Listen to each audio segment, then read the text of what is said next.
Hello guys, நிறைய பேர் video subscribe பண்ணாம பார்த்துட்டு இருக்கீங்க. சப்ஸ்கிரைப் பண்ணிட்டு பாருங்க, அப்பதான் நாங்க போடுற வீடியோ உங்களுக்கு நோட்டிஃபை ஆகும்.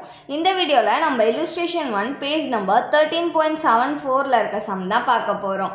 இங்க என்ன கொடுத்திருக்காங்கன்னா 31/3/2016 கான ரெவென்யூ அக்கவுண்ட்டை வந்து லைஃப் அஷூரன்ஸ் கம்பெனி வந்து ப்ரிப்பேர் பண்ணியிருக்காங்களாம். அதில் லைஃப் அஷூரன்ஸ் ஃபண்டோட அமௌண்ட் எவ்வளோ கிடச்சிருக்குன்னா 28,35,000 அவங்களுக்கு கிடச்சிருக்கு. அதில் ஒரு சில இன்ஃபர்மேஷன்ஸ் எல்லாம் எடுத்துக்காமல் விட்டுட்டாங்கன்னு சொல்கிறாங்க. ஸோ அந்த இன்ஃபர்மேஷன் தான் நம்மளுக்கு கீழே கொடுத்துருக்காங்க. இங்கே என்ன கொடுத்துருக்காங்கன்னா இன்ட்ரெஸ்ட் அக்யூர்ட் ஆன் இன்வெஸ்ட்மெண்ட். நம்ம அஷூரன்ஸ் லைஃப் அஷூரன்ஸ் போடுறதுக்காக இன்வெஸ்ட்மெண்ட் பண்ணுவோம்ல, அந்த அமௌண்ட்டுக்கான இன்வெஸ்ட்மெண்ட்கான இன்ட்ரெஸ்ட் வந்து வருது. அப்போது இது வந்து நம்மளுக்கு இன்கம்ல, ஸோ ப்ளஸ் பண்ணிக்கணும். நெக்ஸ்ட்டு இன்கம் டேக்ஸ்னாலே நம்ம தான் பே பண்ணணும், ஸோ அது வந்து மைனஸ் பண்ணிக்கணும்.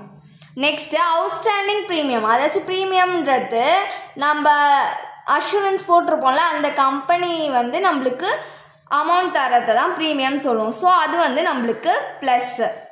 Next bonus utilised for reduction of premium, அதாச்சு ப்ரீமியம்ன்றது அந்த இன்சூரன்ஸ் கம்பெனி தான் வந்து நம்மளுக்கு தரக்கூடிய அமௌண்ட். அது வந்து நம்ம வந்து இன்ட்ரெஸ்ட் போடுறோம்ல, அவங்க நம்மளுக்கு ப்ரீமியம் தராங்களா, அதுக்காக அவங்களுக்கு போனஸ் தருவோம். ஆனால் அவங்க என்ன சொல்கிறாங்க, எனக்கு போனஸ் வேணாம், நீங்கள் வந்து அந்த போனஸை எப்படி யூட்டிலைஸ் பண்ணிக்கோங்கன்னா நான் உங்களுக்கு தரணும்ல ப்ரீமியம், அதில் இருந்து குறைச்சிக்கோங்க அப்படின்னு சொல்கிறது தான் இந்த bonus utilised for reduction of premium. அப்போ நம்ம என்ன பண்ணுறோம், போனஸை கொடுத்தா மாதிரி ப்ரீமியம்ல இருந்து நம்ம மைனஸ் பண்ணிடுறோம். ஸோ அதனால இந்த என்ட்ரியை மட்டும் நம்ம ப்ளஸ்ஸும் பண்ணணும் மைனஸும் பண்ணணும். ஓகேவா? நெக்ஸ்ட் வந்து claims intimated but not admitted. கிளைம்ஸ்னாலே நம்மளுக்கு வந்து எக்ஸ்பென்சஸ் தான், லாஸ் தான், ஸோ வந்து அதை மைனஸ் பண்ணிக்கோங்க. Next claims covert under reinsurance. நம்ம வந்து இன்சூரன்ஸ் ஒரு கம்பெனியில் போட்டிருப்போம், இன்னொரு கம்பெனிலையும் நம்ம வந்து ரீஇன்சூரன்ஸ் போட்டிருப்போம், அதுக்கான கிளைமை வந்து நம்ம வாங்க போகிறோம், ஸோ அது வந்து நம்மளுக்கு இன்கம், ஸோ அதை ப்ளஸ் பண்ணிக்கிறோம். அப்போ ட்ரூ அஷூரன்ஸ் ஃபண்ட் என்னவா இருக்கும் அப்படின்றத கேட்டிருக்காங்க. சம்குள்ள போகலாமா? இதோட ஃபார்மேட் வந்து பர்டிகுலர்ஸ் ருபீஸ். ஃபஸ்ட்டு என்ன வரும்னா balance of life assurance fund. இது வந்து எவ்வளோ கொடுத்துருந்தாங்க, பேலன்ஸ் நம்மளுக்கு 28,35,000. அதை அவுட்டர் காலம்ல போட்டுக்கோங்க. இப்போ நம்ம ஆட் பண்ணக்கூடிய இன்ஃபர்மேஷன்ஸ் எல்லாம் ஆட் பண்ணணும். இன்ட்ரெஸ்ட் அக்யூர்ட் ஆன் இன்வெஸ்ட்மெண்ட், இதோட அமௌண்ட்டை இன்னர் காலம்ல போட்டுக்கலாம். எவ்வளோனா 39,000. Next bonus utilised on reduction of premium, இதுக்கு எவ்வளோ அமௌண்ட் கொடுத்துருக்காங்கன்னா 6,750 rupees.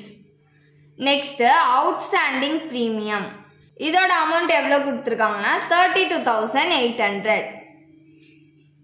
நெக்ஸ்ட் வந்து கிளைம்ஸ் கவர்ட் அண்டர் ரீஇன்சூரன்ஸ், இதுக்கு எவ்வளோ அமௌண்ட் கொடுத்துருக்காங்கன்னா 6,500. இன்ஃபர்மேஷன்ஸ்லாம் தான் நம்ம ஆட் பண்ண போகிறோம். ஸோ இது எல்லாத்தையும் ஆட் பண்ணால் நம்மளுக்கு வந்து 85,050 rupees கிடைக்குது. நெக்ஸ்ட்டு நம்மளோட பேலன்ஸ் இருக்குல்ல லைஃப் அஷூரன்ஸ் ஃபண்ட், அந்த பேலன்ஸையும் இதையும் ஆட் பண்ணிக்கலாம். இது ரெண்டுத்தையும் ஆட் பண்ணால் நம்மளுக்கு 29,20,050 rupees கிடைக்குது. நெக்ஸ்ட்டு இந்த இன்ஃபர்மேஷன்ஸ் எல்லாம் மைனஸ் பண்ணிக்கணும். Minus bonus utilised in reduction of premium, இதோட அமௌண்ட் எவ்வளோ கொடுத்துருக்காங்கன்னா 6,750 rupees. Next claims intimated but not admitted, இதோட அமௌண்ட் எவ்வளோ கொடுத்துருக்காங்கன்னா 17,400.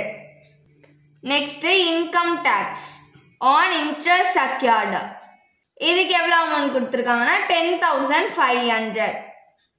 இப்போ இது எல்லாத்தையும் நம்ம ஆட் பண்ணிக்கலாம். இது எல்லாத்தையும் ஆட் பண்ணால் நம்மளுக்கு வந்து 34,650 rupees கிடைக்கும். இங்கே அவுட்டர் காலம்ல நம்ம மைனஸ் பண்ணி காமிக்கணும். இதில் இருந்து இதை மைனஸ் பண்ணால் நம்மளுக்கு 28,85,400 rupees கிடைக்கும். ஸோ இதுதான் வந்து கரெக்ட் லைஃப் அஷூரன்ஸ் ஃபண்ட். அவ்வளோதான் இந்த சம். தேங்க்யூ.